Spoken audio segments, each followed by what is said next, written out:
La mobilité, pour nous tous, c'est un enjeu central. Pour vous, dans la salle, les choix d'orientation des mobilités impactent grandement, évidemment, vos travaux, vos réflexions, vos actions. La mobilité, c'est un enjeu économique. C'est aussi un enjeu démocratique, comme le consacre le droit d'aller et venir à chaque citoyen. Et c'est d'ailleurs bien cette liberté menacée qui a fait émerger, entre autres, on s'en souvient, la crise des Gilets jaunes. Donc c'est vraiment ancré dans les réflexions et dans les actions de notre société. Mais alors, quand la voiture, puisqu'on parle souvent de ça, quand la voiture constitue le seul mode de déplacement pour une majorité de Français, comment répondre à un défi majeur de la décarbonation des mobilités sans aggraver les fractures territoriales? On parle là d'un sujet donc de société ensemble, la mobilité sous cet angle de société. Pour en parler, nous allons recevoir de nombreux experts qui vont alimenter toute cette réflexion avec leurs regards croisés. Mais pour commencer, on va commencer à poser quelques éléments de contexte. Et pour ça, j'appelle le politologue Jérôme Fourquet, si vous voulez bien venir me rejoindre, directeur du département, vous pouvez l'applaudir, directeur département Opinion et stratégie d'entreprise de l'Institut français d'opinion publique l'IFOP, co-auteur du livre La France sous nos yeux. Bonjour monsieur, merci de nous faire l'honneur de votre présence. On enlève les masques ou... Moi je l'ai enlevé, vous voyez. On tombe le masque. On tombe le masque. Tomber le masque, mais je vous avais reconnu quand même. Juste, j'évoquais la voiture là comme mode de transport majeur pour une grande partie des Français. Je voudrais que vous réagissiez, si vous voulez bien, pour commencer, à ces quelques chiffres. En 2021, 80% des déplacements se font en voiture. Deuxième chiffre, on sait que l'utilisation des infrastructures représente près de à peu près 50% des émissions de CO2 en France. Et accessoirement, l'entretien des infrastructures est central puisque une voiture peut consommer jusqu'à 10% de plus sur une route en mauvais état. Je vous pose ces quelques chiffres qui peuvent avoir quelques liens entre eux si on crée des passerelles, mais en soi, ça pose d'une certaine façon le décor et ça montre qu'on se questionne sur ces chiffres aujourd'hui. Or, vous dites, vous, que l'alimentation, la voiture, la maison individuelle, l'avion, ce sont des marqueurs de mode de vie qui sont hérités de l'imaginaire des 30 Glorieuses et jusqu'à présent, en fait, on ne les questionnait pas. Alors, bonjour à toutes et bonjour à tous. Merci pour votre invitation. Effectivement, tout ça a été très marginalement questionné jusqu'à il y a peu. Et c'était assez peu questionné parce que c'était un peu comme, sans jeu de mots, l'air qu'on respire. C'était des acquis. C'était des acquis et c'était des choses qui faisaient partie intégrante de nos vies. Quand à l'IFOP, on interroge les Français pour leur demander leur degré de dépendance à la voiture, vous avez un tiers de la population qui dit au quotidien, je suis extrêmement dépendant, un autre tiers qui dit qu'il est assez dépendant, et seulement un tiers de la population qu'il pourrait se passer ou qu'il est peu dépendant. Quand on met tout ça en perspective, et c'est un peu la thèse qu'on avait défendue au moment du déclenchement de la crise des Gilets jaunes, et ce sujet revient sur l'actualité de la scène avec la hausse des prix des carburants, et peut-être ce qui est en train de se passer depuis cette nuit en Ukraine ne va pas arranger les choses de ce point de vue-là. On peut considérer que le prix de l'essence dans notre société, le prix des carburants, est au moins aussi sensible que ne l'était le prix du blé sous l'Ancien Régime. Vous savez que les rois surveillaient comme le lait sur le feu le prix des grains, le prix du blé, et que bon nombre des révoltes, des jacqueries et des révolutions ont commencé par une hausse inconsidérée pour cause de mauvaises conditions climatiques, récoltes défectueuses, etc.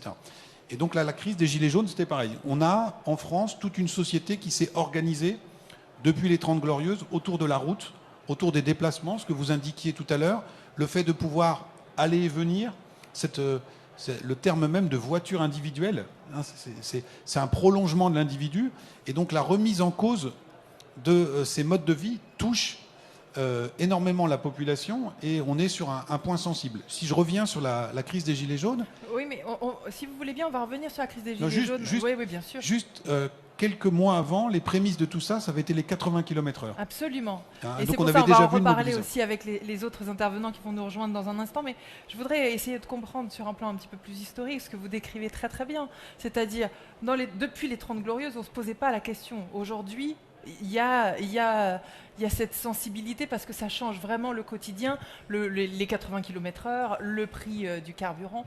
Et donc, en fait, à quel moment il y a eu ce switch, il y a eu cette crainte, finalement, de perdre cet acquis? Alors, il y a eu pas mal de, de signes avant-coureurs. On a parlé des 80 km/h. On avait parlé de la mise en place des radars automatiques, de début des années 2000. Ça avait déjà pas mal grincé. Et puis là où ça tape le plus fort, bien évidemment, c'est le prix des carburants.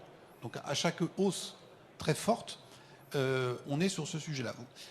On avait aussi râlé quand on devait mettre les ceintures. Oui, alors ça avait été absorbé. Juste, en fait, la ceinture, vous prenez le pli de la prendre. Quand vous êtes un prix au litre à 1,80 ou pas loin de 2 euros, ça change tout. On va parler tout à l'heure de cette France. Alors on est au Forum des travaux publics, cette France aussi, depuis les 30 Glorieuses, il y a un mouvement majeur qui s'appelle l'étalement urbain. C'est-à-dire qu'on a le développement de toute une série de zones pavillonnaires, de zones commerciales. C'est pas pour rien que les Gilets jaunes se sont donné rendez-vous sur les ronds-points. On est le pays au monde où il y a le plus de ronds-points. Et donc on a créé un peuple de la route, un peuple qui se déplace.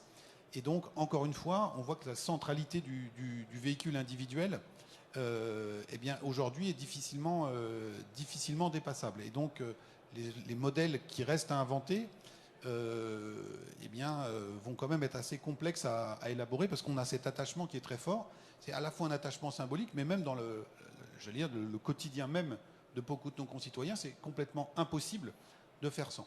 De ce point de vue-là, on a vu les choses diverger très fortement en termes de mode de vie entre ici, le cœur de la métropole parisienne, et le reste du pays. Donc c'est pas très vieux, en fin des années 90, vous avez 75% de la population française qui dispose d'un véhicule, contre 50% seulement à Paris intramuros. Donc il y avait un écart de 25 points. Aujourd'hui, les derniers chiffres sont tombés. On a encore gagné en taux de motorisation dans l'ensemble de la population. On est passé à 82% de la population française qui dispose d'un véhicule automobile. Donc vous voyez, on parlait de voitures individuelles. Bien sûr. Il y en a presque autant que de smartphones, si je pousse un petit peu. Qui disposent d'autonomie, quoi. Voilà. Et ici, à Paris, on est tombé à 35%. Donc vous avez un écart de 50 points en termes de taux d'équipement entre ce qui se passe ici, où sont concentrés les décideurs, ceux qui font les lois, ceux qui imposent la règle, et le reste du pays. Quand on décide, peut-être pour des bonnes raisons, de rendre obligatoire les pneus neige en zone montagne. La zone montagne, il y a 40 départements français qui sont concernés. Et donc vous connaissez le prix de pneus neige qu'il faut changer régulièrement. Quand on décide de durcir ou d'augmenter le nombre de points de vigilance sur le contrôle technique. Ici, c'est plus un sujet. Il n'y a plus qu'un tiers de la population qui est motorisée.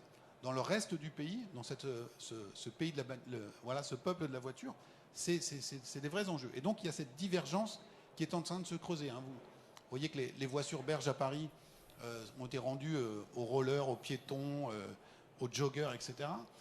Quand Pompidou les inaugure, on était encore, là aussi, Paris communiait comme le reste de la France dans le mythe et dans l'univers de la bagnole.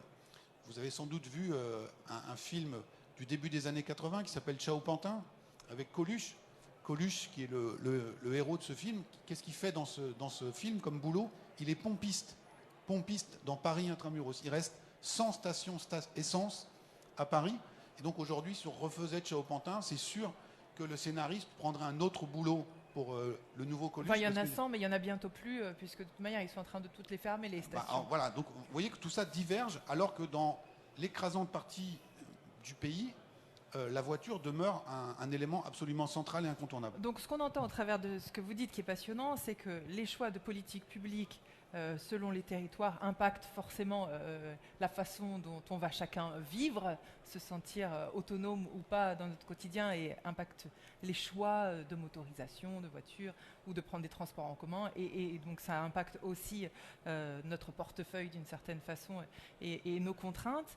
Mais au-delà du champ de la mobilité, si on dézoome encore un petit peu grâce à votre regard, la France de 2022 aujourd'hui, qu'est-ce qui l'a fait évoluer? C'est pas que ce champ des infrastructures-là, il y a autre chose. Quels sont les différents facteurs pour voir comment ça s'intègre, ou alors c'est à ce point central? Parce que nous, ici, évidemment, on considère que c'est central, mais est-ce qu'on peut remettre un petit peu les choses dans un contexte plus global? Donc si on fait un dézoom, comme vous dites, et essayer de dresser une toile de fond un peu plus globale, si on voulait caractériser la société française contemporaine et relater les transformations très profondes qu'elle a connues depuis le début des années 80, on pourrait dire qu'on est passé d'une économie qui était organisée encore au début des années 80 autour des activités de la production.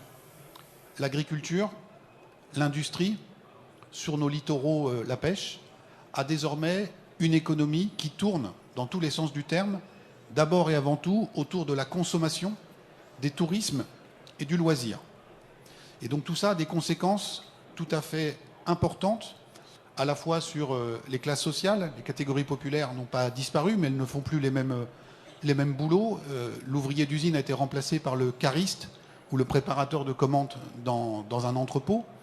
Ça a également des conséquences en termes d'aménagement du territoire, en termes de paysage. Et ça a aussi, bien évidemment, des conséquences en termes d'infrastructures de déplacement, puisque l'économie de la production, notamment industrielle, la carte de France de l'industrie était irriguée par le rail. Aujourd'hui, dans une société de la consommation, du tourisme et des loisirs, où un monsieur chauve de Californie a inventé un certain nombre de standards, Jeff Bezos pour ne pas le citer, on est dans l'économie. Parce que des monsieur chauves en Californie, il y en a beaucoup, plusieurs. Hein. Voilà, mais des très riches. Voilà, et donc il a imposé le standard à J+1, la livraison en 10 minutes. Et donc, pour avoir cette flexibilité-là, c'est la route. Et donc la route, le bitume, a remplacé le rail dans cette nouvelle économie. Si on voulait retenir, parce que ce phénomène s'est pas fait d'un claquement de doigts, si on voulait retenir néanmoins un moment un peu emblématique de ce basculement, on pourrait reprendre la période du printemps 1992. Printemps 1992, qu'est-ce qui se passe le 31 mars? Donc ça va bientôt faire 30 ans. C'était la fermeture définitive de l'usine Renault-Billancourt, pas très loin d'ici, hein, qui a été pendant très longtemps un symbole de cette histoire industrielle et des luttes sociales en France. Il y avait encore 4000 salariés qui travaillaient à Billancourt. 12 jours plus tard, toujours en Île-de-France, on inaugurait en grande pompe ce qu'on appelait à l'époque Euro Disney, qui s'appelle maintenant Disneyland Paris. Et donc vous voyez comment on était passé d'une économie de la production à une économie de la consommation, du tourisme et des loisirs, avec non seulement ce secteur de la logistique, ce secteur des parcs d'attractions, mais également un secteur qui s'est considérablement renforcé, qui est celui de la grande distribution. Intermarché en 1980, c'est 300 magasins. Ils en ont 1850 aujourd'hui. Donc on est dans l'état généraux des travaux publics. Pendant 10 ans, la décennie la plus active de leur déploiement, Intermarché fait sortir de terre en moyenne 2 magasins par semaine. Je ne sais pas si vous voyez ce que ça fait. 2 magasins par semaine pendant 10 ans de rang. Et les gens consomment. Les gens consomment, mais du coup, il faut des ronds-points, il faut des zones commerciales autour. Et donc, tout ça reconfigure complètement notre économie, nos paysages et nos modes de vie. Donc, on voit bien comment ce changement industriel induit un glissement de cette société de production à la société de loisirs dont vous parlez. Un autre facteur, et après on va revenir sur le sujet des mobilités, la question du réchauffement climatique, en quoi est-ce que ça transforme aussi nos modèles de façon concrète? Parce que tout à l'heure on a parlé, il y a eu un débat d'idées, mais de fait, qu'est-ce qu'on voit évoluer dans nos usages? Et ensuite on va pouvoir glisser sur ce que ça produit en termes d'infrastructure. Alors je pense qu'on voit quelques prémices de changement de pratique. Mais on n'est qu'au début, on n'est qu'au balbutiement. L'espèce humaine est ainsi faite qu'elle n'aime pas trop changer. Elle le fait que sous contrainte. On peut le regretter, mais c'est comme ça. Et pour l'instant, on est encore, je pense, essentiellement à l'heure du diagnostic. Alors, vous êtes des professionnels de ce secteur des travaux publics. Il y a objectivement des choses qui ont déjà changé en termes de cadre réglementaire. Il y a des choses qu'on faisait qu'on ne peut plus faire. En termes de recyclage des déchets de chantier, par exemple, en termes de nouvelles normes d'isolation, en termes de artificialisation des sols. Donc il y a des choses qui sont en train de changer. Mais globalement, quand on écoute le débat précédent ou qu'on lit des papiers sur ce sujet-là, on voit qu'on est très très loin encore de cette grande transformation. Et on a une société qui, globalement, vit encore dans l'imaginaire des 30 glorieuses. Alors, on nous parle de la voiture électrique. Les véhicules neufs en France aujourd'hui, on a 40% du marché du neuf, c'est des SUV. D'accord? Donc tout le monde nous dit qu'il y a une prise de conscience écologique. Bon. On est aussi dans... Vous vous souvenez de la ministre du Logement, Madame Wargon, qui avait dit la maison individuelle avec jardin, c'est une impasse écologique, sociale et économique. Bon, on peut débattre du bien fondé de cette thèse. Ça fait longtemps que cette thèse est partagée, mais, alors, le problème, mais c'est peut-être ceux qui vivent en ville qui le disent. Alors et ceux qui vivent dans une maison comme elle. Mais on a 55% de la population qui vit en maison individuelle. Et quand on interroge l'ensemble des Français sur leur aspiration, ce que nous avons appelé, nous, le modèle Plaza majoritaire, un hommage non pas au Plaza Athénée, mais à l'agent immobilier le plus célèbre de France, le modèle Plaza imaginaire, la maison avec jardin, c'est le rêve de 75% des Français. Ce rêve de l'habitat pavillonnaire, avec le garage attenant pour la voiture, ou les 2 voitures, a été encore amplifié par la crise du Covid, où une part de plus en plus importante de la population aspire à un morceau de jardin. Et sur ce sujet comme sur d'autres, nous sommes un peu victimes collectivement d'images rétiniennes. Quand la ministre du Logement parle de la maison avec jardin, le package est un peu daté déjà. C'est très années 80 ça. Parce que si vous regardez, notamment réchauffement climatique et dans le sud de la France, aujourd'hui, quand on peut se le faire, c'est maison, jardin et piscine. Alors piscine enterrée, semi-enterrée, construite par des professionnels ou avec l'aide du beau-frère pendant le week-end. Mais on est là-dessus. On a 3 millions de piscines individuelles en France. On est le 2e pays au monde après les États-Unis. Donc il y a tout ce débat sur le réchauffement climatique, mais dans nos vies concrètes, 40% des achats de véhicules neufs, ce sont des SUV. On a 3 millions de piscines et les piscinistes ne savent plus où donner de la tête depuis les étés chauds et depuis les périodes de confinement. Donc on a... D'où l'utilité d'un beau-frère. D'où l'utilité d'un beau-frère, voilà, choyez-le surtout. Bon, très bien, merci infiniment en tous les cas, Jérôme Fourquet, pour cette première carte postale de cette France de 2022 dans les réalités et pas forcément dans les idées. On va rentrer un petit peu plus dans le détail justement sur cette question de mobilité et de liberté en France, avec ce qui influe sur nos usages.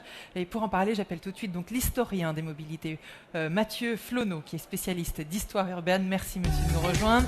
Des mobilités où vous voulez. Choisissez votre place. Des mobilités de l'automobilisme, maître de conférences à l'Université Paris 1 Panthéon-Sorbonne et à Sciences Po. Merci beaucoup d'être avec nous. J'appelle aussi André Brotteau, qui est expert mobilité, ancien directeur de Vinci Autoroute et qui a aussi écrit un livre. Merci monsieur. Allez. Attention que je ne vous confonde pas du coup comme vous avez changé de place. Et puis Christelle Beurier, vous êtes présidente de Vélo et Territoire. Merci beaucoup, puisqu'on va évidemment beaucoup parler de vélo. Merci de les applaudir tous les 3. Alors, les mobilités, elles ont un impact évident sur notre quotidien, on l'a commencé à le dire, mais aussi sur notre géographie. Et je vous propose qu'on regarde tout de suite cette donnée-là. Ce sont les temps de parcours en TGV depuis Paris.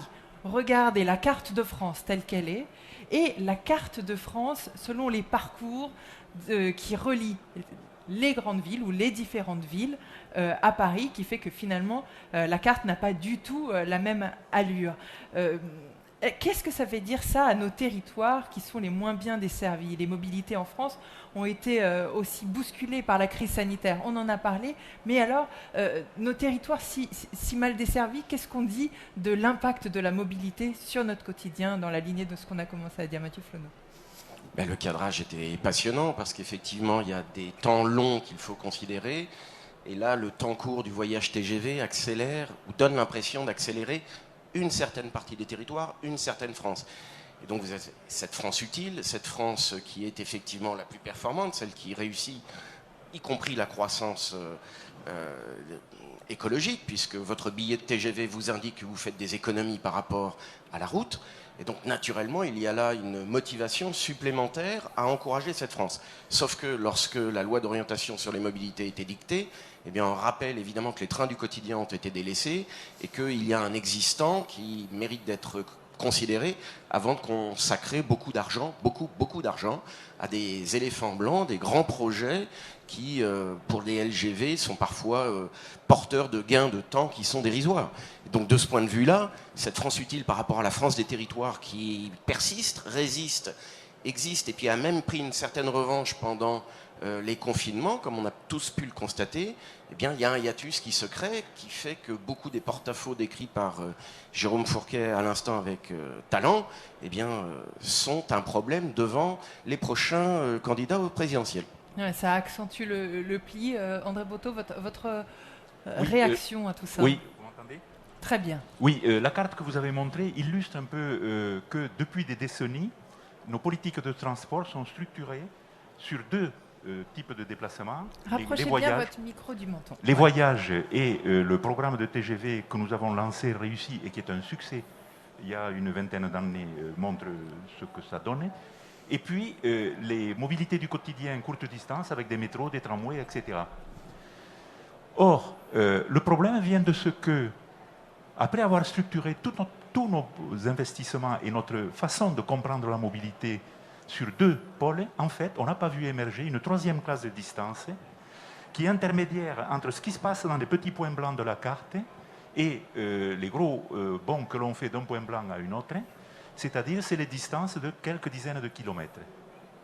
En gros, depuis des siècles, l'État s'occupe de la longue distance, depuis des siècles, les communes s'occupent de la courte distance, et entre-temps, après la Deuxième Guerre mondiale, on a vu émerger une catégorie intermédiaire de quelques dizaines de kilomètres, et cette catégorie, ça ne poserait pas de problème si elle ne pesait pas beaucoup, mais quand on gratte, on trouve, quand on fait un diagnostic, quand on mesure, on trouve que cette catégorie, elle représente plus de la moitié des kilomètres parcourus en voiture, et plus de la moitié des émissions de CO2 liées à la voiture.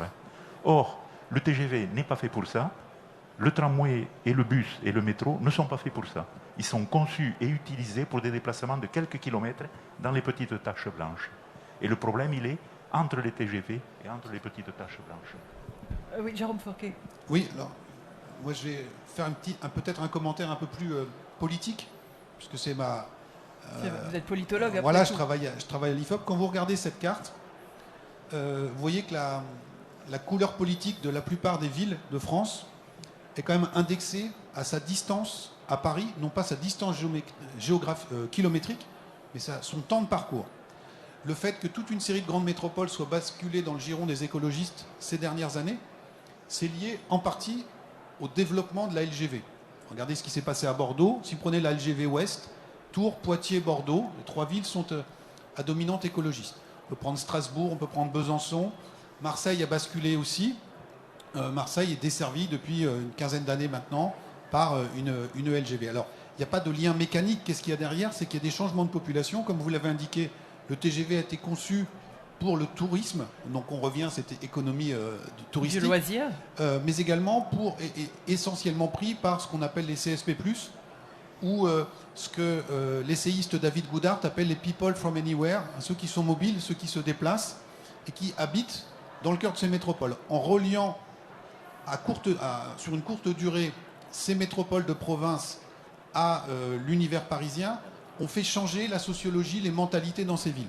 C'est pas inintéressant de voir que une des seules grandes métropoles françaises qui reste en train à grande distance de Paris, Toulouse, soit restée dans le giron de la droite. Et donc là, il y avait un élément qui était intéressant. On était un peu à front renversé parce que l'écolo local se battait contre le projet de la LGV en disant on va détruire des territoires, etc. Alors qu'à terme, il aurait intérêt électoralement à ce que la LGV se fasse, quand le maire de droite, lui, était pour la LGV, alors même que si la LGV arrive, on va avoir une... Il aurait fait qu'un mandat. Bah, ça fait plusieurs mandats qu'il est là. Je sais. De la même manière, on parlait de cette France du TGV et puis du reste du pays. Quand vous regardez la carte électorale des États-Unis, alors c'est plus simple que chez nous, c'est bicolore, les rouges et les bleus. Bon, alors ils sont daltoniens, chez eux la droite est en rouge et la gauche est en bleu. Eh bien vous avez quoi? Vous avez les côtes qui sont en bleu, tout l'intérieur des terres qui est en rouge, et puis quelques petits points bleus, quand même pas mal, parsemés dans l'intérieur des terres.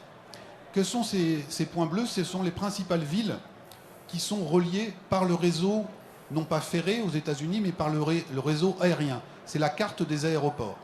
Et de manière un peu condescendante, l'élite américaine qui vit sur la côte Est ou la côte Ouest appelle toute cette Amérique du centre, elle l'appelle le flyover country, le pays qu'on fait que survoler.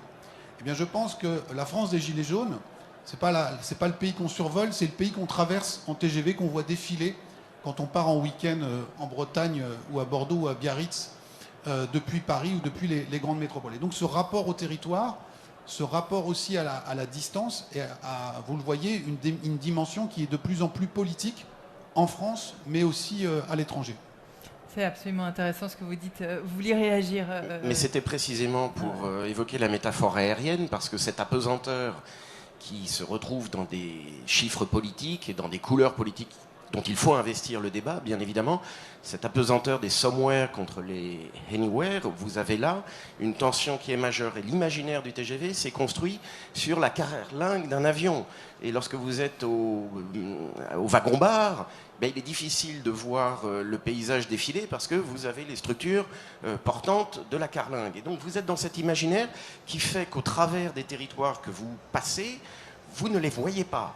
Et effectivement, on ne voit pas toute l'infrastructure des immobiles qui permet à la mobilité d'évoluer. Et c'est une grave contradiction ici de certaines de ces municipalités. Le débat précédent a eu l'occasion de le rappeler, c'est-à-dire qu'évidemment une certaine écologie politique bannit l'avion, y compris des imaginaires des enfants, et naturellement on le retrouve ici culpabilisé dans une perspective qui est celle de l'équilibre des territoires. André Bourteau, un mot, ou Christelle Oui, Berrier peut-être, parce que à la fois vous parlez du vélo, mais aussi vous êtes élu, et donc en étant vous-même, vous pouvez témoigner aussi de votre perception justement de ces différences de France dans votre vécu, et pourquoi justement vous prenez le vélo. Ah oui, tout à fait. Je crois que sur les territoires, on voit bien, c'est assez bien décrit. On ne voit plus la France, en fait. On voit les grandes métropoles, on voit les grandes infrastructures, on voit les villes bien desservies, mais en fait, on ne voit plus ce qui est la caractéristique numéro 1 de la France. Une France qui est quand même très rurale au départ. Donc, vous avez tout à fait raison sur, j'entendais la voiture individuelle comme la prolongation de l'individu. Nous, ce qu'on défend, c'est de fédérer les collectivités de France autour d'un réseau national cyclable. Parce qu'on considère que cet outil, le vélo, c'est un outil qui peut d'abord prôner l'égalité sur les territoires, mais aussi l'égalité auprès des familles, des ménages et des déplacements du quotidien. Parce que ce dont on est en train de parler, là, c'est quand même de gens qui ont les moyens. Les moyens de prendre le TGV, les moyens de se déplacer, les moyens de prendre l'avion, les moyens d'aller de grande ville en grande ville. Et donc, du coup, quand on rappelle qu'effectivement, un déplacement sur 2 fait moins de 10 km, eh bien, forcément, il y a des choses à travailler, et aussi en termes de planification, et là, le cadre réglementaire peut nous aider, effectivement, et l'a fait d'ailleurs au travers de la LOM, pour qu'on arrive à ce qui est très bien décalé là, la liberté, l'égalité, au travers des mobilités, et notamment avec un réseau cyclable maillé, avec des villes qui se jouent de 3 km en 3 km, 5 km en 5 km, 10 km en 10 km, et tout ça, il y a vraiment des choses à travailler sur le domaine. Je rebondis sur ce que vous dites, à peu près concomitamment à la loi d'orientation des mobilités que vous venez de citer, on a quand même vécu cette crise sanitaire il y a ce qui est structurel et ce qui est conjoncturel, mais parfois il y a du conjoncturel qui se transforme en structurel. Alors j'aimerais avoir un petit peu votre avis à ce sujet. Qu'est-ce que ça a eu comme impact ponctuel ou pérenne, selon vous, cette crise sanitaire, à la fois sur la question du télétravail et donc le rapport à la distance et à la mobilité qui change évidemment en restant chez soi, et à la fois sur cette sorte d'exode urbaine de certains qui justement ont cherché à avoir cette maison, alors je ne sais pas avec piscine ou pas, mais en tous les cas jardin, chien, et en tous les cas quitter Paris et quitter la grande ville. Voilà, bref, qu'est-ce qu'on pense de ce qui est en train de se dessiner là? Ça reste pas, Christelle Berrier, un mot? Oui, alors juste une réaction, enfin nous sur le vélo, les chiffres ils sont très parlants et très intéressants, c'est 28% d'augmentation de la fréquentation des itinéraires vélo entre 2019 et 2021. Donc on voit l'impact Covid où finalement c'est le vélo qui devient individuel et qui devient vraiment l'outil de distanciation. Et puis ce qu'on a vu émerger aussi, c'est un certain nombre qu'on a appelé de corona-pistes, c'est-à-dire qu'on a ouvert des voies qui étaient déjà existantes pour la plupart, simplement à la fréquentation pour les mobilités actives. Et là, on a un vrai effet pérenne puisqu'en fait les communes... On les appelle les corona pistes, ouais, voilà. Ça donne pas envie de... Si voilà, c'est ça. Ah, mais pour le cœur. Voilà, parce que c'est aussi bon pour la santé, mais en fait, on voit que les municipalités qui ont fait le choix de dédier ces itinéraires aux mobilités actives, finalement, elles vont les pérenniser. Et c'est ça qui est important. Du coup, on gagne en espace aussi sur ces mobilités décarbonées. Jérôme Fourquet, de votre regard sur la question justement du structurel, de ce qui va rester de cette crise sanitaire, les usages. Je pense qu'il y a deux types d'effets. Il y a comme sur toute crise, il y a des effets d'accélérateur sur des phénomènes qui étaient déjà en marche. C'est le cas en marche avec le vélo. Bon, voilà. On était déjà, on était déjà lancé là-dessus. On avait déjà ce phénomène d'inversion des imaginaires avec une reprise de valeur de justement de la maison individuelle, la ville moyenne, plutôt que la grande métropole. Paris perd des habitants depuis très longtemps maintenant. Et donc la crise du Covid est venue accélérer ce phénomène-là. On avait également déjà historiquement un très fort investissement à la fois financier mais aussi symbolique et psychologique dans ce que l'essayiste Vincent Coquebert appelle la civilisation, la société du cocon. Mon logement, ma famille, ma bulle de production, voilà. Et donc ça s'est encore amplifié avec la crise Covid. Et puis, nous avons des phénomènes qui n'étaient pas développés en France et qui, pour le coup, là, il y a un effet de bascule assez manifeste. Par exemple, c'est le cas du télétravail, qui était pratiqué marginalement dans les entreprises et les administrations. Dans les grandes entreprises. Ou même dans les petites. Culturellement, c'était assez mal vu, etc. Et aujourd'hui, j'allais dire en vitesse de croisière, mais l'histoire s'écrit sous nos yeux, puisqu'on rentre et on ressort de confinement depuis 2 ans. On a à peu près 25 à 30% des actifs, donc ce qui n'est pas rien, qui pratiquent le télétravail à hauteur de au moins 2 à 3 jours par semaine. Donc si ça se pérennise, de la même manière que les coronapistes, on va avoir un changement assez majeur de toute une série d'équilibres. On le voit déjà sur la fréquentation des trains, avec aujourd'hui les jours d'affluence, c'est plus le lundi et le vendredi pour les départs en week-end, c'est le mardi et le jeudi, parce que le télétravail a complètement gonflé le week-end.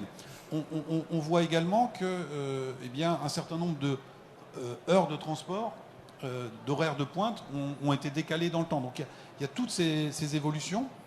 Et puis, tout ça va avoir aussi un impact sur les stratégies immobilières. C'est-à-dire qu'une partie de la population, celle qui est relativement modeste, va rester là où elle est. Mais une qui a un peu plus les moyens va, par exemple, en région parisienne, se dire « Est-ce que je ne peux pas me mettre en 3e ou 4e couronne alors qu'hier j'étais en 2e couronne parce que, certes, je vais perdre en temps de transport, mais si je n'y vais plus que 2 fois par semaine, ça devient jouable. » Et puis pour ceux qui sont en haut de l'échelle, de se dire on va enfin pouvoir réaliser le fantasme qui était de travailler, de vivre au pays des vacances. C'est-à-dire qu'on va s'installer à Biarritz, à Saint-Malo, et on va être dans un format birésidentiel où on va garder un pied-à-terre. Donc encore une fois, c'est pour une part très réduite de la population, mais tout ça a des effets déjà très manifestes sur le prix de l'immobilier, sur les marchés de l'immobilier. On le voit sur les littoraux ou sur certaines villes moyennes. Je me tourne vers vous, Mathieu Flonneau, en tant que justement historien des mobilités. Ce qui se passe là avec la crise sanitaire, sur un plan historique, vous le regardez comment ? Quel est votre éclairage là-dessus à vous ? Il est trop tôt pour dire si c'était simplement une parenthèse. Ce qui est certain, c'est qu'il faudra faire le bilan des effets d'aubaine et des effets pervers. Les effets d'aubaine viennent d'être décrits de façon très factuelle. On ne peut pas forcément se réjouir de l'arrivée de citadins de métropoles délaissées qui vont avoir des problèmes pour financer elles-mêmes leurs investissements désormais, pour des villes ou des villes moyennes, des petites villes, des villes de vacances, comme vous dites, où les locaux ne peuvent plus se loger parce que les tarifs du foncier vont considérablement augmenter. Parmi les effets d'aubaine, également, évidemment, tous les centres-villes qui sont plus agréables, plus vides et plus fréquentés par des mobilités dites douces et durables et actives. Toujours est-il que là, il y a aussi des effets de la crise du coronavirus qui ont permis de valider des options qui ont été décrites dans la table ronde précédente, qui étaient politiquement décroissantes. Et donc de ce point de vue-là, la démobilité, je pense qu'on en est tous d'accord, n'est tout de même pas pour demain, et qu'il y a des conséquences également sur les dérégulations, parce que le bilan du télétravail reste encore très largement devant nous, et tant qu'il est choisi, il peut être sympathique. À partir du moment où il est subi, il devient franchement désagréable. Et de ce point de vue-là, on peut être un peu inquiet sur l'absence de cadre encore tout à fait stable et respecté, surtout parce que le droit du travail est une chose, mais son application en est une autre. Et le grand risque que l'on voit, et les mobilités sont exposées à cela au premier chef, c'est l'ubérisation.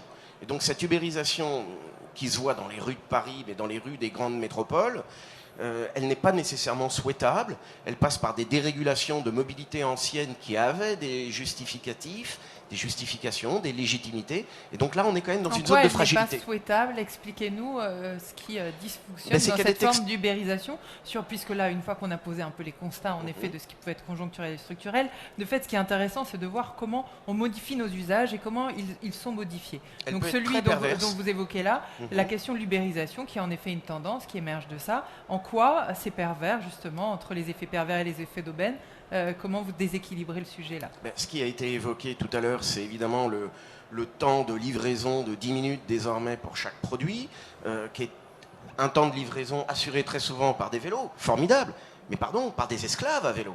Et donc on est là dans une logique quand même qui est extrêmement problématique. Donc on est sur un sujet social. Mais bien sûr. Voilà. Et fondamentalement, c'est aussi un sujet du travail. L'alternative, je l'ai déjà entendu présenter à plusieurs reprises par Jérôme Fourquet, de l'année 1992, qui bascule vers une forme d'américanisation des loisirs, et Disney et Renault qui ferment. Il y a de véritables enjeux derrière cela. Les vraies questions aujourd'hui, alors ça se pose peut-être moins à la Fédération nationale des travaux publics parce qu'il y a des territoires qu'on ne peut pas délocaliser, ça se pose beaucoup plus pour des industries automobiles, où évidemment le travail n'est plus assuré sur place. Et puis, ça serait formidable si l'on pouvait créer ces emplois, des nouvelles mobilités en France. C'est-à-dire que je ne crois pas du tout, et même je pense l'inverse, que la filière vélo soit suffisamment robuste pour être dite filière nationale. Je crois encore moins que la filière trottinette, catastrophique en termes de sécurité routière, soit également une filière nationale. Donc il faut voir ce que l'on sacrifie et quels sont les effets d'aubaine, parfois véritablement désastreux. Un petit mot sur la filière nationale et ensuite je viens à vous, André Bourteau, rapidement, puisque c'est un sujet qui est abordé. Ouais, bon, alors c'est Forcément, je peux compliqué pas faire d'entendre comme si vous les n'étiez esclaves pas là. à vélo quand des entrepreneurs font le choix de la mobilité active et notamment des vélos cargo pour éviter de prendre la voiture dans les centres-villes. C'est quand même un peu dur à entendre. Sur la filière vélo... C'est pas parce qu'ils sont un vélo qu'ils sont des esclaves, c'est parce qu'ils sont des esclaves voilà. et en plus... Non, j'imaginais les livreurs, voyez-vous, Uber Eats et autres, qui font vraiment de la peine. Oui, mais il y a aussi des artisans, etc. Et de plus en plus, Ça on va commence. vers ça. Oui, voilà, c'est Bon. ça. Donc il y a quand même une C'est- transformation aussi de Des l'outil qui était usages. le vélo de Bourville, le vélo où on se déplaçait à l'époque.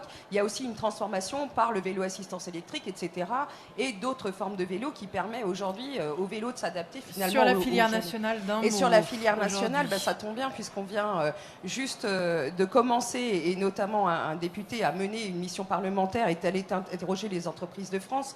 Et pour nous, le constat, il est là, c'est-à-dire qu'on a une perte sur le secteur automobile qui est important. Moi, je suis de Haute-Savoie avec des entreprises de décolletage qui font face à une crise sans précédent sur la crise automobile. Et on a vu que le potentiel sur effectivement une filière nationale vélo, il est réellement là, avec quand même 150 000 emplois à la clé. Donc on a déjà des entreprises qui sont innovantes en la matière, avec un certain nombre de pièces qui peuvent être réalisées en France, plutôt que d'aller les chercher chez les Chinois et de les faire ramener par une mobilité qui, encore une fois, va venir polluer l'air et va venir contrecarrer finalement de l'emploi qui n'est pas délocalisable et qui est là et qui est à portée de main sur notre territoire national. Je vois le temps qui court, je me tourne vers vous, André Bourteau, parce qu'il y a beaucoup de sujets sur lesquels, évidemment, vous auriez pu réagir depuis tout à l'heure. Oui. Vous voulez que je vous laisse choisir celui sur lequel vous voulez réagir ou je vous lance sur la démobilité qu'on vient d'entendre? Non, Je vous laisse. je voudrais revenir sur ce débat qui porte finalement, qui a commencé par le TGV et qui ensuite passe beaucoup de temps sur la ville et le vélo. Personnellement, je pense qu'on aurait dû basculer vers le vélo bien plus tôt. Les pays nordiques l'ont fait, je ne vois pas pourquoi on ne l'a pas fait en ville. Mais c'est parce qu'on s'est intéressé à la longue distance et à la ville au moment du Grenelle de l'environnement. Je rappelle qu'on a investi en euros constants de 90 une trentaine de milliards d'euros de plus sur ces deux registres et qu'en 2020, le Haut Conseil pour le climat écrit le secteur des transports est le seul pour lequel les émissions de CO2 ont augmenté de 10% par rapport à 1990, tous les autres ont diminué. Nous, on est en échec. Monsieur Bourteau, il faut que vous colliez le... Et il ajoute, le rapport modal ne s'est pas produit. C'est quand même bizarre. Hein. On a mis 30 milliards, la moitié sur des TGV, la moitié sur des métros, des tramways. Et le rapport modal ne s'est pas produit. Mais c'est parce qu'on a investi, non pas là où c'était le plus efficace, mais là où c'était le plus facile. Et pourquoi ? Parce que cette tranche de distance intermédiaire est un angle mort des politiques publiques. On raisonne en nombre de déplacements. Et madame, je suis d'accord pour le vélo, mais quand vous dites la courte distance, c'est X% du total, oui, mais ça pèse rien en émissions de CO2. Si vous voulez lutter contre le CO2, il faut regarder le nombre de litres d'essence qu'on met dans la voiture. Si vous voulez aider les ménages à mieux franchir les fins de mois, ce qui compte, c'est le nombre de litres, ce n'est pas le nombre de déplacements. Si vous voulez lutter contre la congestion sur les routes ou la congestion dans les RER, ce qui compte, c'est les kilomètres parcourus, ce n'est pas des nombres. Qu'est-ce que vous nous donnez à voir justement dans cet angle mort là, que vous décrivez, cet angle mort politique de stratégie et de réflexion des mobilités? Juste encore un petit mot sur les villes. La crise a peut-être permis une prise de conscience. Cette prise de conscience, c'est qu'en France et en Europe, parce que c'est un problème propre à l'Europe, les villes commencent à comprendre que si elles ne tendent pas la main à leur hinterland, elles risquent de s'effondrer. Qu'a montré la crise? La crise a montré qu'il y avait des travailleurs essentiels. Bon, pour Paris, il y en a 900 000. 900 000 personnes qui viennent tous les matins, en RER ou en voiture, pour faire tourner la police, les magasins, la santé, etc. Et ça, c'est vrai pour Paris, c'est vrai pour Albi, c'est vrai pour Montauban, pour Toulouse, pour toutes les villes.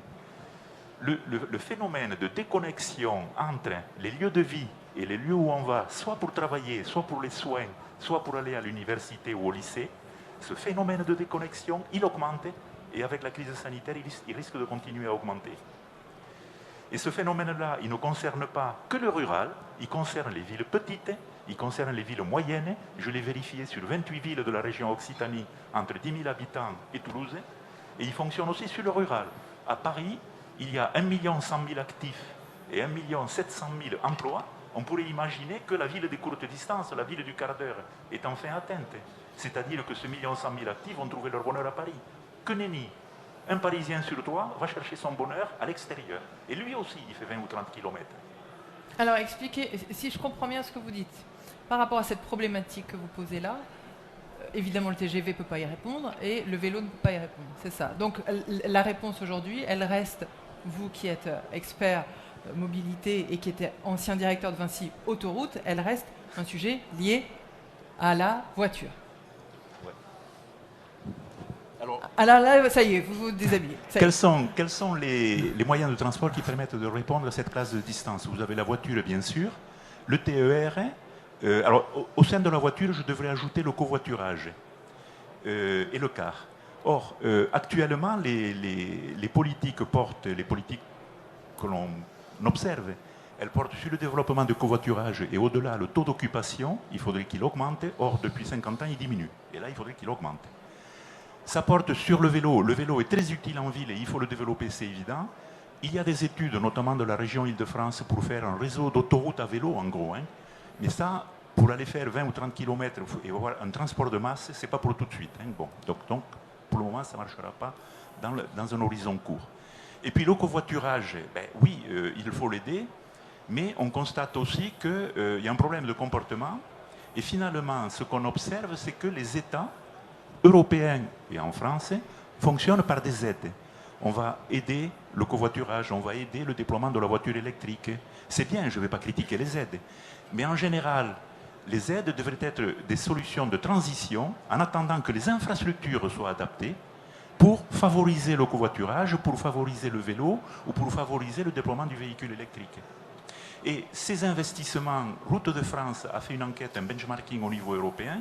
On voit que tous les plans de relance européens, finalement, sont plutôt sur du numérique, bien sûr du covoiturage, du vélo, les services, disons, mais assez peu sur l'infra. On ne trouve presque rien sur l'infra. Or, sous la roue, quelle qu'elle soit, il y a du bitume, il y a des infrastructures. Ces infrastructures, il faut les moderniser. Alors, parlons un peu du TER. Le TER, en région parisienne, il assure un peu moins de 50% des déplacements longs dont je parle depuis tout à l'heure. Le reste, c'est la voiture. Et en province, le TER assure 1 million de déplacements par jour sur cette classe de distance et la voiture 40 millions. Alors on me dit il faut doubler le TER. Bien sûr, doublons-le. Passons de 1 à 2. Et le 40, pendant ce temps-là, il augmente de 2% par an, je vous signale. C'est la dernière enquête transport et déplacement qui le dit. Et donc, ce que je propose dans un bouquin qui doit sortir le 3 mars, c'est de considérer que la route, l'autoroute, pourrait être le support d'un système qui, comme le TER, permet d'organiser l'intermodalité autour de l'autocar. Parce que ce serait une alternative au TER, que je comprenne bien. Donc il y a le TER qu'on doublerait. Non, ce n'est pas une alternative, il faut faire les deux. Mais voilà, c'est ça. Mais si on ne fait que l'un, on n'arrivera pas. Merci. Enfin, les deux ou les trois. Hein. Et donc que la route soit pensée de cette même façon-là. Mais alors ça veut dire quoi concrètement? Ça veut dire concrètement que... comment fonctionne le TER? Vous avez des gares, vous avez 3000 gares en France. Et normalement, on devrait aller à pied, à vélo ou en voiture jusqu'à la gare, puis prendre le TER pour faire 30 km pour aller bosser à Toulouse ou à Paris. Et on s'aperçoit que ça ne pèse que 3 ou 4% des kilomètres parcourus, pour ce motif-là et pour cette distance-là. Or, il y a des expériences en France, il y en a quelques-unes qui passent là, je crois, qui sont très légères. Il y en a sur Paris, il y en a sur Aix-Marseille, il y en a à Grenoble, il y en a entre Saint-Sulpice et Albi, où vous avez une sorte de parc relais qui dessert un bassin de vie de 5 ou 6 km de rayon. Les gens prennent la voiture, prennent ensuite un autocar et ils vont jusqu'à la ville. C'est le modèle du RER, du TER, mais avec des gares routières. Et donc, ce qu'il faut peut-être tester, et assez vite, parce que c'est le seul moyen de répondre à l'enjeu des zones à faible émission, parce que là, ce n'est pas 2030 à l'horizon, c'est 2025, qu'il faudrait tester assez vite, parce que ça marche en quelques exemplaires en France, et beaucoup plus sur les autres continents. Et il y a également un bon exemple sur Madrid. Mathieu Flonneau, votre réaction justement à ce genre d'expériences qui sont menées aujourd'hui et sur cette idée de développer justement des gares d'autocars, c'est ça je comprends bien, pour avoir justement plus de monde qui monte d'abord d'un autocar et plutôt que d'utiliser... je pense qu'il y a une autre table qui va commencer, qui doit aller t'intéresser là d'un coup, mais ça n'a rien à voir avec nous, d'accord? Non, la route n'est pas modale.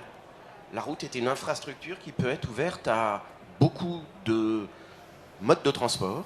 Évidemment le vélo, la complémentarité, le bouquet de mobilité, une expression que l'on entend souvent, et l'adaptation à des territoires pertinents. Et évidemment la description qui est faite ici a quelque chose de séduisant parce que de surcroît, elle s'inscrit dans une urgence. Et c'est à faible investissement finalement que l'on pourrait le valoriser. Mais j'attire aussi votre attention sur un fait. Ça a été dit par André Breteau, c'est qu'il y a des passagers clandestins de la nouvelle mobilité. Les passagers clandestins de la nouvelle mobilité, c'est ceux qui ont basculé totalement dans le digital et qui pensent que le dur, le grain routier n'existe plus. Et c'est là qu'évidemment il y a une incompréhension, ou en tout cas, voire une imposture. Eh bien, tous les services de voitures en autopartage, qui peuvent parfois être des licornes et des entreprises du CAC 40 très bien cotées, reposent sur un existant qu'ils considèrent comme étant un acquis. Chose qui a été évoquée également dans le premier débat. C'est-à-dire que naturellement, la route serait là, la route ne mériterait pas nécessairement de l'entretien, du renouvellement et des investissements réguliers. Et naturellement, c'est pain béni que de dire ici cela. Toujours est-il que c'est une donnée structurelle qui précède l'usage. Et de ce point de vue-là, évidemment, la route est porteuse de multiples possibilités de mobilité. Moi, je ne parle pas d'automobile, je ne parle pas de voiture, je parle d'automobilistes, d'écosystèmes terrestres, routiers terrestres, qui finalement portent diverses industries et qui peuvent être tout à fait complémentaires. Mais il y a là des éléments qu'il faut avoir vraiment dans un tableau général qui fait de la route un bien républicain, c'est-à-dire un bien commun, une chose publique, qu'il s'agit d'investir politiquement en amont du débat. Et en aval, on verra aussi quels sont les usages. Donc si je comprends bien, c'est-à-dire continuer d'investir sur la route, mais permettre d'autres formes de mobilité éventuellement. C'est ça que vous dites? Bien sûr, et les équiper différemment et produire ici tout un appareillage routier qui existe, qui est en germe. Donc on pense aux bornes, on pense à, bien sûr, des solutions toutes les solutions qui peuvent permettre les compléments de mobilité. Absolument, et les usages changeront également par une imprégnation des habitants. Il faut être de ce point de vue-là non pas autoritaire, mais extrêmement pédagogue. On peut l'être quand on est enseignant, on peut être extrêmement attentif aussi aux variations, parce que les âges sont importants. Et par exemple, le vélo, pardon, mais ça reste un usage générationnel. Et donc de ce point de vue-là, au quotidien, j'entends, en tant que le vélo taf, c'est un vélo qui correspond à 20, 35, 40 ans, ça devient limite, et j'en sors presque. Non, mais si on a commencé tôt et qu'on le fait toute sa vie, peut-être ça dure plus longtemps. On n'est pas de l'espérer. la bonne génération, c'est juste ça. Il ne faut pas Ça va, tomber, il faut les ne usages pas vont être changer. sensible aux variations météorologiques, etc. Bon. Et puis après, forcément, ça dépend des territoires.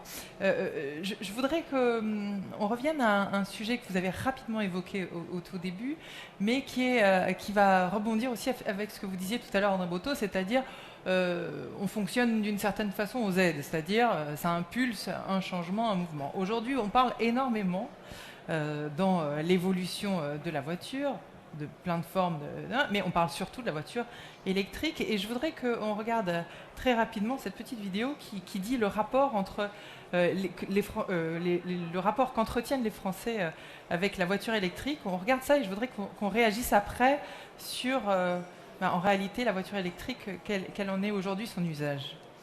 Voici peut-être en effet pour la première fois ce que l'on peut appeler véritablement la voiture de demain. L'archive est prémonitoire. 1971, il y a 50 ans, la voiture électrique était déjà considérée comme un transport d'avenir. Pourtant, elle a eu du mal à se développer et surtout à s'imposer chez les Français. Est-ce que vous êtes prête à changer votre voiture à essence pour une voiture électrique? Ah non. Non. Les premières voitures électriques ont vu le jour au 19e siècle. Les plus connues, les voici, la jamais contente créée en 1899, ou encore l'œuf électrique, conçu par le designer Paul Arzins en 1942. À l'époque, il s'agit seulement de prototypes. Cet engin appelé l'œuf électrique et que l'artiste a construit lui-même dans son atelier de Montparnasse a un rayon d'action de 150 km et atteint la vitesse de 75 km à l'heure. D'autres prototypes suivront, notamment à partir des années 70. 1973, le prix du baril flambe, c'est le premier choc pétrolier. Conséquence, il faut trouver et développer des énergies alternatives, parmi elles l'électricité.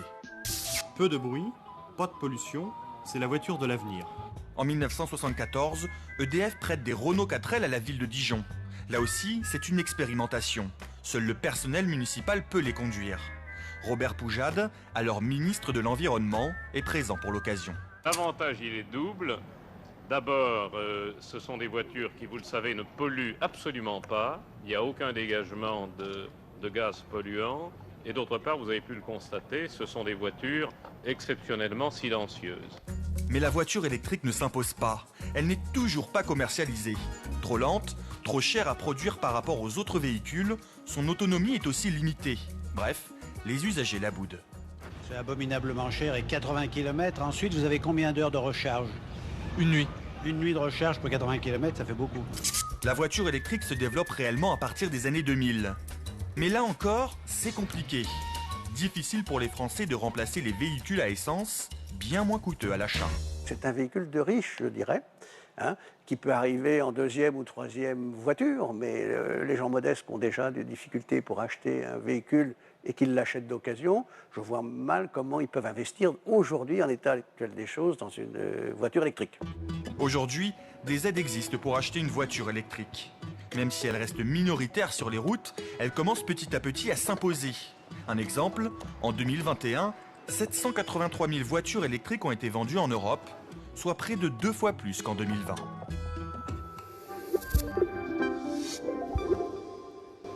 Bon, ça nous a fait une petite pause. C'est toujours sympathique de revoir ces images d'archives. Et en même temps, on voit bien que ça fait 50 ans qu'on parle de la voiture qui sera la voiture de l'avenir. Est-ce qu'elle l'est toujours? Une voiture sur 5 aujourd'hui et une voiture vendue aujourd'hui sur 5 est une voiture électrique. Est-ce qu'on a l'impression qu'on est vraiment dans un mouvement, un changement d'usage? Il y a quelque chose qui se produit parmi toutes les alternatives dont on a parlé depuis tout à l'heure. Le TGV, le vélo, le TER, l'autocar, la voiture électrique, pour justement réduire notre production d'émissions de gaz carbonique. Est-ce que on est sur un mouvement? Il faut juste regarder les chiffres. Quand on est sur 20% des véhicules neufs, ça commence, alors neuf, mais ça commence à être quand même assez marquant. Et donc du coup, comme toujours, il y a ensuite la question de la masse critique pour pouvoir rentabiliser des filières industrielles qui se développent, parce que jusqu'à présent, on était beaucoup sur des prototypes, sur des expériences très limitées. Là, on arrive dans, comme on dirait en bon français, dans le mass market à 20% d'un marché. Alors, là où le bas blesse, c'est que tout ça est encore énormément sponsorisé. Et donc, avec les fameuses aides. Avec les fameuses aides. Je me souviens d'un débat sur une chaîne d'infos en continu au moment de la crise des Gilets jaunes, où il y avait un représentant des Gilets jaunes qui expliquait qu'il était à 20 ou 30 euros par mois pour faire le plein, et que la ministre du Développement durable lui expliquait qu'il y avait plein d'aides et qu'on pouvait l'aider à acheter une Zoé à 30 000 euros. Donc là, il y avait un vrai gap. Et donc, on n'est pas encore sorti de ce phénomène. Néanmoins, encore une fois, à 20% du marché, le pli est en train de se prendre. Et il faut voir ensuite si on va gagner en productivité sur ces industries de la voiture électrique. Alors tout ça pose aussi beaucoup de problèmes. J'ai parlé tout à l'heure d'une France qui était massivement désindustrialisée. Pendant un moment, si je puis dire, le cœur nucléaire de notre industrie, c'était quand même l'automobile. Vous avez parlé du peuple de la route. Voilà, et donc cette industrie automobile a été beaucoup délocalisée en France. Vous parliez de la Haute-Savoie et du décolletage tout à l'heure. On sait que pour passer d'un moteur thermique à un moteur électrique, le nombre de pièces nécessaires, le nombre de pièces mécaniques est incomparablement plus faible dans un cas que dans l'autre. Et donc il y a aussi la reconversion derrière de toute cette filière automobile, son adaptation, si jamais l'aventure de la voiture électrique se développe véritablement. Il y aurait sans doute aussi d'autres solutions envisagées en termes de type de carburant. Je pense notamment aux biocarburants. Je pense à les véhicules, pourquoi pas les véhicules, les bus qui seraient en complément des TER, qui rouleraient au gaz de ville ou à l'hydrogène. Ou à l'hydrogène, etc. etc. Donc, Transdev développe va mettre en œuvre des centaines d'autocars électriques à Bogota. 200, 300 cette année. Donc il y a pas mal d'alternatives. Une réaction, Mathieu Flodon? Il y a beaucoup d'ambivalence évidemment dans l'électrification à marche forcée, qui aujourd'hui est insoutenable. Dans le sens pas possible ou insupportable émotionnellement? Elle n'est pas possible à l'horizon des ZFE pointés à 2025 et des horizons 2030-2035 posés par l'Union européenne.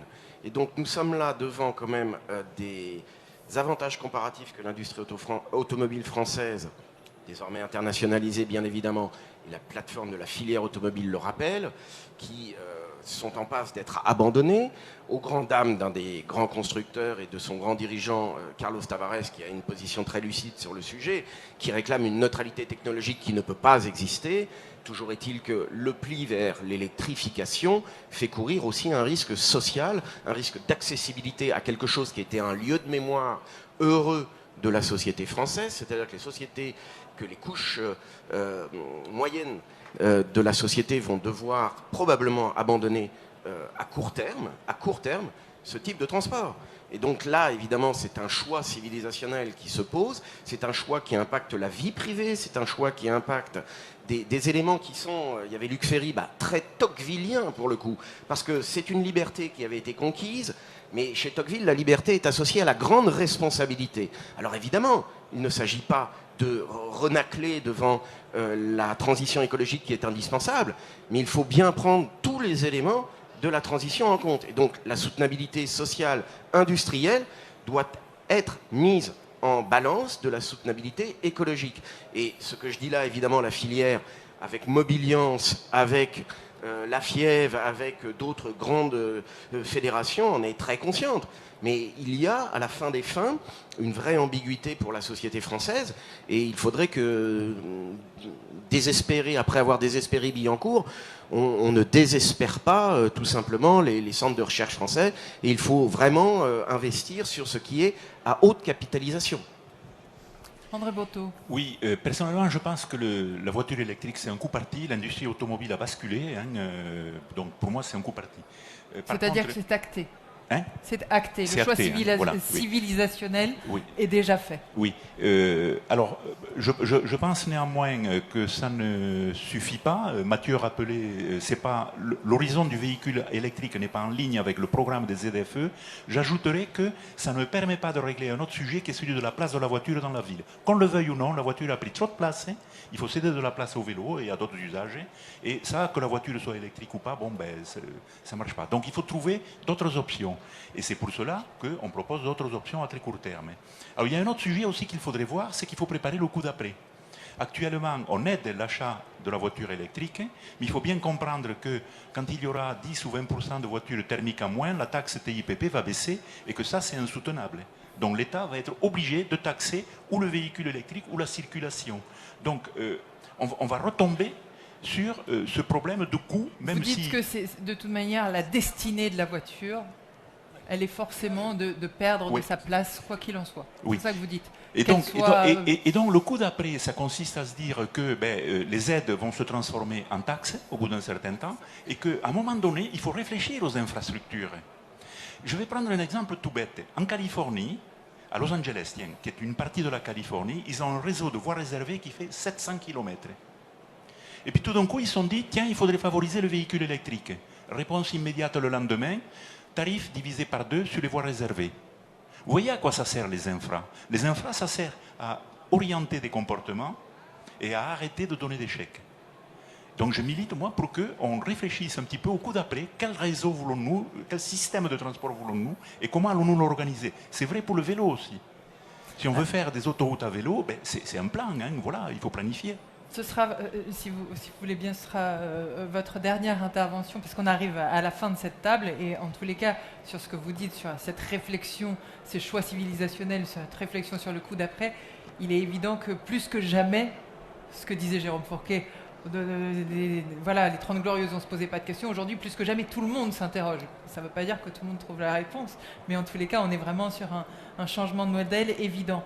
Sur la question du vélo aujourd'hui. Je crois que ce qui nous unit finalement dans cette table ronde, c'est de se dire qu'il n'y a pas une recette. Il y a un écosystème à créer, un partage. Il y a des choses qui sont existantes et il y a des choses qu'il ne faut pas abandonner. Mais simplement, il faut qu'on arrive à les compléter dans une intermodalité qui correspond au comportement d'aujourd'hui, mais aussi à nos enjeux qui sont sociétals, humains et de transition écologique, évidemment. Donc, l'électrique, il est plutôt bien accueilli. Et le premier qui l'a bien accueilli, c'est les employeurs, qui se mettent responsables face finalement à ce que crée le déplacement de leurs salariés et à ce que produisent leurs entreprises sur le côté à la fois social et à la fois écologique. Donc voilà, il y a de grandes mesures aujourd'hui pour accompagner la mobilité auprès des entreprises, et notamment par les plans employeurs, mobilité, dont vous trouverez le vélo, mais pas seulement. On parlera aussi finalement de la démobilité et de toutes ces choses qui peuvent être faites pour une entreprise. Et puis rappeler que c'est le droit pour tous. Donc si on a ce droit pour tous, il faut aussi qu'on repense notre habitat, que finalement l'électrique pour qu'il prenne, il faut que sur les bâtiments anciens, on puisse l'inviter à s'installer. Sur le covoiturage, vous avez raison, nous on a des expériences très florissantes en Haute-Savoie où l'autopartage fait ses preuves. Une voiture en autopartage, c'est 9 véhicules qui ne circulent plus. Mais les infrastructures ont joué le jeu. C'est-à-dire qu'on a des voies qui sont réservées pour l'autopartage, le covoiturage, et tout ça, ça demande à être organisé. Mais il n'y a pas une mobilité, il y a des mobilités à mettre en œuvre, et surtout, il y a une réalité d'aujourd'hui à prendre en compte et ne pas surtout se fixer sur les comportements d'hier, parce qu'aujourd'hui, la transition, elle a déjà commencé et on doit se mettre autour de la table pour qu'elle évolue. Voilà. Un dernier mot, peut-être une conclusion, Jérôme Fourquet. On voit bien, quand on parle de ces questions de mobilité, qu'à la fois, il y a un objectif très clair qui fait absolument consensus aujourd'hui, c'est l'enjeu environnemental. Il faut changer les modèles, il faut changer les usages, c'est un fait. Mais finalement, il y a quelque chose qu'on ne veut absolument pas perdre, qu'on vive en ville ou en campagne, qu'on vive dans une grande ville ou une petite ville, c'est la liberté et l'autonomie. Et c'est là où finalement le bât blesse. Est-ce que les deux sont conciliables? Et ce sera la conclusion de ce moment partagé. Voilà, rude tâche que de conclure, mais effectivement c'est le défi. Et bon, il y a un élément qui est quand même assez intéressant et peut-être d'une certaine manière rassurant, c'est que ce type de débat, vous voyez, vous les organisez et qu'il pénètre aussi le débat politique. C'est-à-dire que c'est devenu des questions du débat public aujourd'hui. Donc on ne trouvera pas la martingale évidemment tout de suite. Et je crois beaucoup à cette idée de l'hybridation et du sur-mesure pour essayer d'adapter les situations à tous les contextes, mais également, et pour rebondir sur la table ronde précédente, aussi quand même la poursuite des innovations.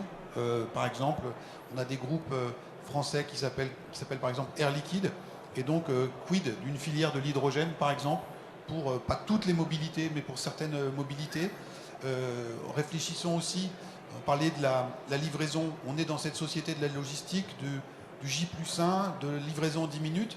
Et donc, comment on décarbone aussi toute la filière de la logistique? C'est des enjeux majeurs. Et sans doute qu'une partie de nos responsables politiques sont en train de rentrer dans ce champ de réflexion. Donc, c'est heureux, mais c'est urgent parce que le temps presse. Merci beaucoup à chacun d'entre vous. Bravo, merci.